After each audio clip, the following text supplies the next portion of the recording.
তাই মুখে বলা তো দূরের কথা, একটা চিঠি পাঠিয়ে এরা কেউ আমাকে খবর দেয়নি। মাত্র 1 বছর হলো তোমাদের ভালোবাসার বিয়ে হয়েছে। অভাবের সংসার আর শ্বশুর শাশুড়ির দায়িত্বের বোঝাটা মাথায় চাপতে রানীর ভালোবাসার বেলুনটা আজ ফুলের মধ্যে চুপতে গেছে। তাই আমার মিসেস এখন মিস রানী হওয়ার আশায় ওই ডিভোর্সের মন্দিরে মানুষ করছে। না ভাই না, অভিনয়কে সাক্ষী রেখে মেয়েদের সিঁথিতে যে সিঁদুর ওঠে ওই ডিভোর্সের ডিটারজেন্ট সাবান দিয়ে শত চেষ্টা করলেও ধুয়ে ফেলা যায় না। তুমি দেখলে এখন যে তোমাকে কিছুতেই অস্বীকার করতে পারবে না। আমি কি পারবো কি পারবো না সেটা তোমার কাছে আমার জ্ঞান দিতে হবে না। কথা বলে রাখবে বৌদি, আমরা এই বাড়িতে যখন যা করবো সেটাই হবে। আর বাবা যতদিন বেঁচে আছে ততদিন তোমার স্বামীও আমাদের কোনো স্বাধীনতাতে বাধা দিতে পারবে না। তুমি ইচ্ছে আমার উপরে রাগ করছো ঠাকুরজি। আমি যখন এই বাড়ির বউ এসেছি তখন সকলের সুখ দুঃখে আমার সুখ দুঃখ তুমি একদিন দেখে নিও। তোমার সঙ্গে ওনার সমস্ত ঝগড়া ঝাঁটি মিটে নিয়ে আমি আমার বৌদির কর্তব্য পালন করবো। বুঝতে পারলাম যে তুমি শুধুমাত্র সম্পর্কেই বড় নয়, আই দায়িত্ব কর্তব্যের বিচারে তুমি অনেক বড় মাপের মানুষ। আমার ভালো করে জানা আছে। আরে তাই যদি থাকে তাহলে নিজের জীবনটাকে এভাবে এড়ায় নষ্ট করিস না। আরে ওই দেবতার মতো মানুষের হাত ধরে বৌদির কথা মাথা পেতে মেনে নিয়ে বাড়ি থেকে বেরিয়ে যা। আপনার কথা শুনে হয়তো আমার হাতটা নিতে উচিত ছিল সঞ্জয়দা, কারণ ভূতের মুখে রাম রাম শুনলে নাকি ভূতেরাও হাতে চেপে রাখতে পারে না। দেখেছো আরে মন্টু শোনা তোকে কেন এত অবিশ্বাস করো বলো তো? এরা যদি কখনো বলে আমি মাছ খাবো না, আজ খাবো না, কাশি যাবো, তো মাছের দলতে বাঘের মাটিকে বিশ্বাস করতে পারে না। একটু দাঁড়াও ভাই, যাওয়ার আগে একটুখানি প্রসাদ নিয়েছিলাম। না বৌদি না, প্রতিজ্ঞা করেছিলাম এই বাড়িতে আমি কোনদিন জলগ্রহণ করবো না। তাই দূর থেকে তোমার দেবতার প্রসাদকে প্রণাম করে যাচ্ছি বৌদি। যদি কোনোদিন এদের আত্মীয়তার অধিকার ফিরে পাই সেদিন তোমার পায়ে মাথা ঠেকিয়ে তোমার হাত থেকে প্রসাদ নিয়ে আমি আমার প্রতিজ্ঞা ভঙ্গ করবো বৌদি। আমি আমার প্রতিজ্ঞা ভঙ্গ করবো।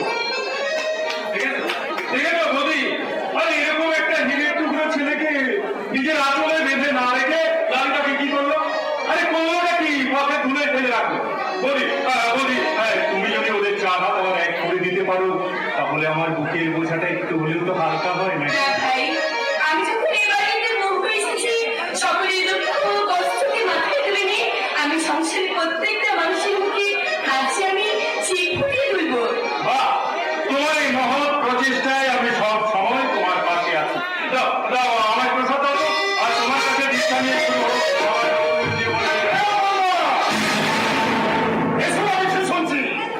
তুমি নাকি আমাদের ঠাকুরের আসনের কপালের মূর্তি বসিয়ে পুজো করেছো, এটা সত্যি? সত্যি, কারণ ছোট থেকে গোপাল আমার আরাধ্য দেবতা।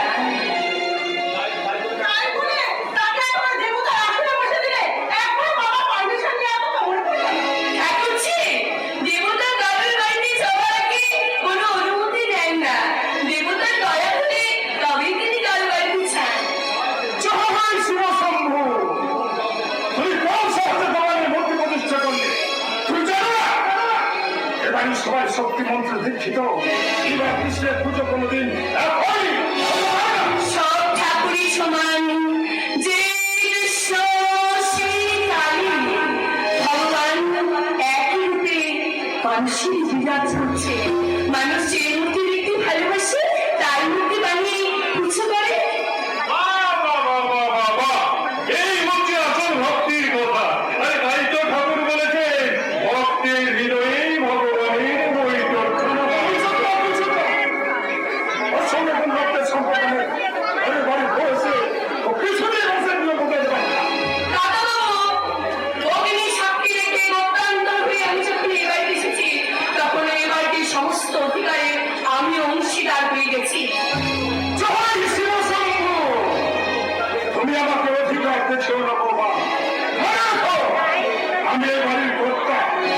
তুমি জল পরিমাণ এবং সিংহে মূল্য দিতে চাও তাহলে সন্দীপকে বলে আজই আমি এই বাড়ি থেকে বেরিয়ে যাবো। বাড়িতে চলে যাওয়ার কথা তুমি কোনোদিন উচ্চারণ করবে না। তোমার বাড়িটা যেতে সুন্দর থাকবে, তোমার এই ছেলের জীবনটা সুন্দর থাকবে।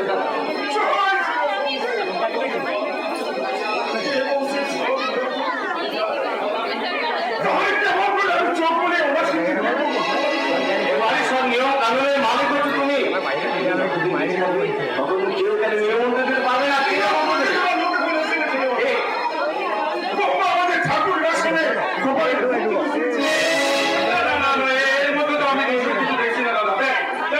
হিন্দু শাস্ত্রে যখন 33 কোটি দেবতার স্থান আছে তখন তখন এটা তুই চুপ কর, তুই চুপ কর। সত্যি বলতে যারা শিক্ষিত তাদের বাড়িতে গোপালের পুজো হতে পারে না। ধর্ম কোনো বুঝি বুঝি না কাকা, আমার সব ধর্মশাস্ত্র ভগবত গীতা হলো তুমি।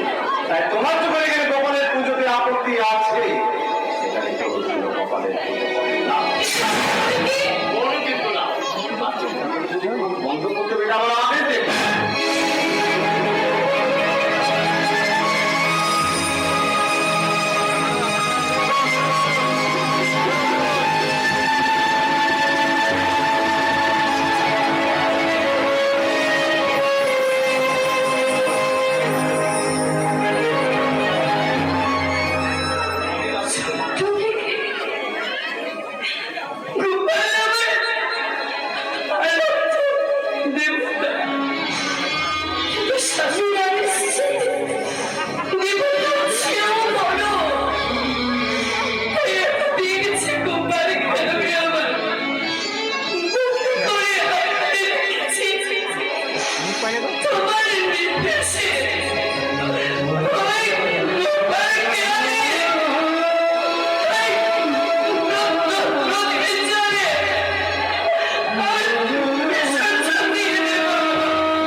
কিন্তু মান সম্মান বা ফ্যামিলি চাই নগদ 5 লাখ।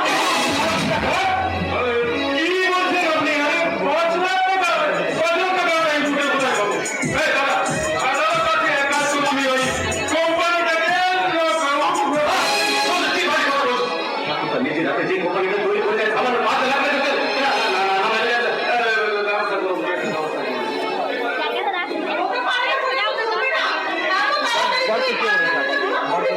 আমি বলছি আমার ঠাকুর যে গয়না আছে সেই গয়নাগুলো বিক্রি করে গয়না নাই তাহলে তো ভর্তি এগুলো সব তো আমার শ্বশুর বাড়ির সম্পত্তি, তাই নিজের সাথে আমি সম্পর্ক না রাখলে আইনে তো আমি ওদের সম্পত্তিতে হাত দিতে পারি না। বুঝলেন কি জানি? না পারবে না, তুই আমার কোনো অনুরোধ করিস না। আমি শ্বশুর বাড়ির সংসারটা সম্পর্ক থেকে বঞ্চিত হলেও আমি তাদের উপর বিশ্বাসঘাতকতা করতে পারবো না বর্দা। না বর্দা, আমি কিছুতেই পারবো না। দাদা, আমার মনে হয় আমি ঠিক কথাই বলছে না। এখন আগে মনে হতো পরের বাড়ির বউ, আমরা নিজেদের সাথে তো অপরাধ করতে পারি না।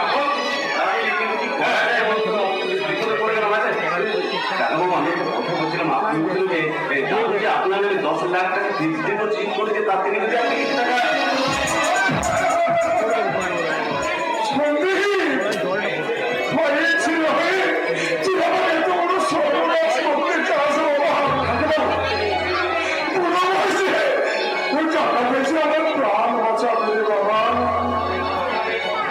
আপনারই বলছিলেন বেঁচে থাকে, কেউ কোনোদিন আপনাকে পথে নামাবে না দাদা। চলে মাথা পুড়ে যায়নি। তুই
দেখলি দাদা, দেখলি বিপদের সময় পরবর্তীও কি করে পালিয়ে যায় তুই দেখলি।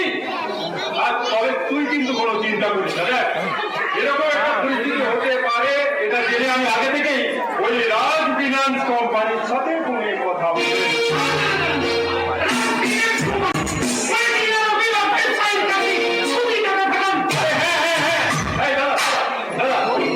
আমি ফোন করে ভদ্রলোককে এখানে রাখছি, বুঝলি। হ্যাঁ, তুই কিন্তু কোনো কথা চিন্তা করিস না। ভাই আমাদের জীবনের শরীরে একই বংশে রক্ত বইছে, সেই রক্তের সম্মান এই সঞ্জয় ঠিক রক্ষা করবে।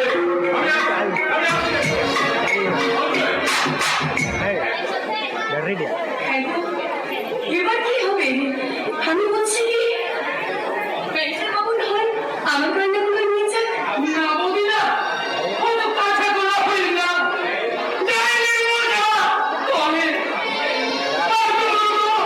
চোখের তলে সকলেই যেমন টাকার বদলে চোখের জল ধারা দিয়ে গেল, আপনি ওকে দিতে আছেন কানের বদি ওরা ছাড়ে কানে। এইভাবে ভাই মানুষকে বিদায় করে কথা বলার চেষ্টা করবে না। ওরে ভাই করু, কারণ আপনার জন্মের আমি অনেক আগে এ বাড়ি যাইছি। এরা হাত বলে আমি হাওয়া বুঝি, কোথায় মন চিনি টাকা চিনি জানে, আর মহাস পয়তানে চিনতে পারি। মধুর বচনে, মধুর বচনে। আশ্চর্য, একটা বাইরের মানুষ কত সহজে এই রুমের বাকিটা ধরতে পারে, এটা কিন্তু ধরতে পারে না। তুমি কি বলো? হ্যাঁ, পারে। সকলেই অভিনয়টা বুঝতে পারিয়েছে।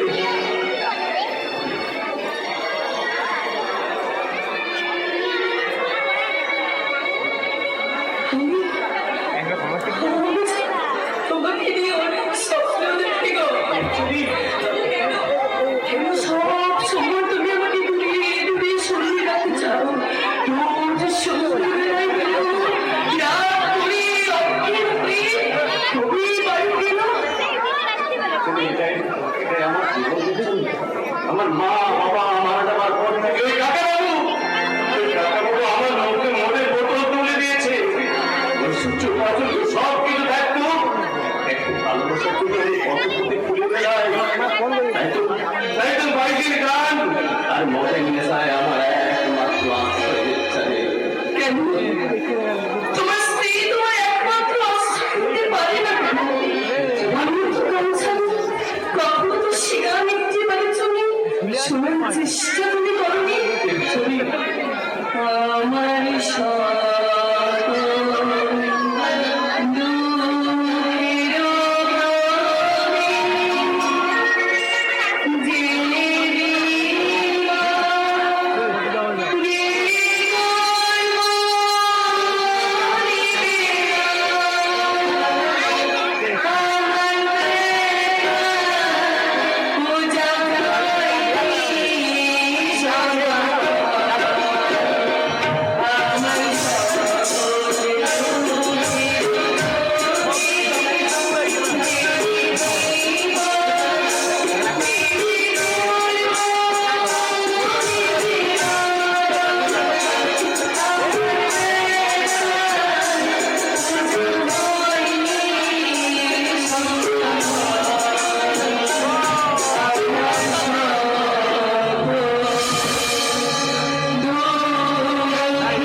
যদি আমি খেলবো না করি, তার জন্য যে আমার প্রাণটা প্রাণের লেখা দিয়ে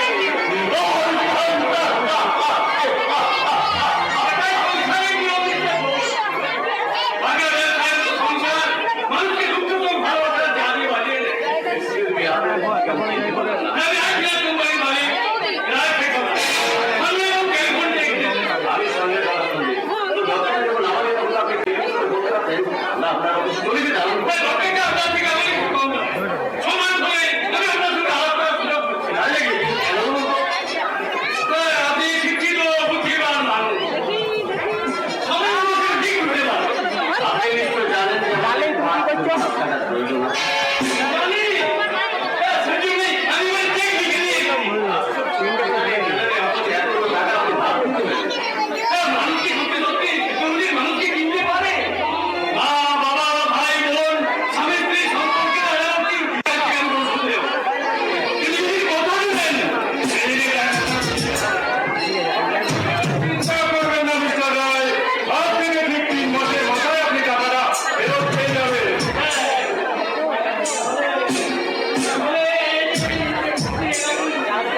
আমার ভাই সমাজে রাতে দেখে না এরকম ব্যাপারটা ওই লেখাপড়া করে